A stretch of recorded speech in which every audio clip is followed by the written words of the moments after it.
അത് സത്യം പറഞ്ഞ സ്റ്റേജിൽ ഇരുന്നോണ്ടാ പറയുന്നത്, ഒറ്റടിക്ക് ചെവിക്കുറ്റി ഞാൻ പൊട്ടിച്ചേറും, പിന്നെ ഓന്റെ ചെവി ഉണ്ടാവില്ല. പക്ഷെ ഓനൊക്കെ ജീവിക്കും സമസ്തയില്. ആ പകരയുടെ ലേറ്റസ്റ്റ് പ്രസംഗങ്ങളിലൊന്ന് ഞാൻ സത്യം നേർക്കുനേരെ ആൾ കണ്ടിട്ടില്ല. കണ്ടാ ഞാൻ അടിക്കും. ഏത് ജയിലിൽ പോയി കിടന്നാലും അയാളെ കണ്ടാൽ ഞാൻ അടിക്കും. ചെവിക്ക് നോക്കിയടിക്കും. ചെവിയിൽ മരിക്കുന്നവരെ ഒച്ച ഉണ്ടാവും ചെയ്യും. നിങ്ങളൊക്കെ ജാഗ്രത പുലർത്തണം. ഞാൻ പറയുന്നു, RSSന്റെ നേരൊക്കെ ഇങ്ങനെ കുതിര കയറുന്ന പോപ്പുലർ ഫ്രണ്ടിനോടൊക്കെ ഞാൻ പറയാണ്, നിങ്ങൾക്ക് ഈ മൊയ്ലിയാമാരെ ചങ്ങലക്കിടിക്കും. മുസ്ലിങ്ങൾ രക്ഷപ്പെടും. RSS കുത്തിയ സ്വർഗം കിട്ടും. മൊയ്ലിയാർ കുത്തിയ നരകത്തിലാ.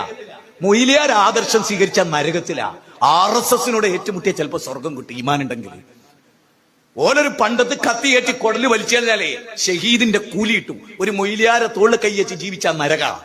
ഞാൻ ഈ NDF-കാരോടൊക്കെ, നിങ്ങൾ ഈ RSSനെ കൈകാര്യം ചെയ്യുന്ന മൊയ്ലിയന്മാരെ ചങ്ങലക്കിടുക.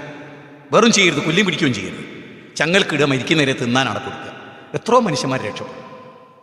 ചങ്ങലക്കിട്ട് കളഞ്ഞാൽ മതി, കെട്ടയച്ചുകൂടെ. ഇനി വരെ വെറുതെ നിങ്ങൾ നിൽക്കാൻ സമ്മതിക്കരുത്.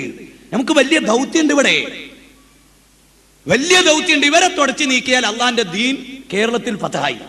ഞാൻ ഒന്നുകൂടെ പറയുന്നു, ഈ മർക്കസു സക്കാഫത്ത് സുന്നിയെ പൂട്ടിയിട്ട് സക്കാഫി പട്ട് ഒഴിവാക്കിയാൽ കേരളത്തിൽ 10 കൊല്ലം കൊണ്ട് ഇസ്ലാമിന്റെ രാജ്യമാക്കി മാറ്റി നമ്മൾ ഈ കേരളം. ഗ്യാരണ്ടിയാണിത്. കാലഘട്ടത്തിന്റെ ചരിത്രത പറയുന്നത്.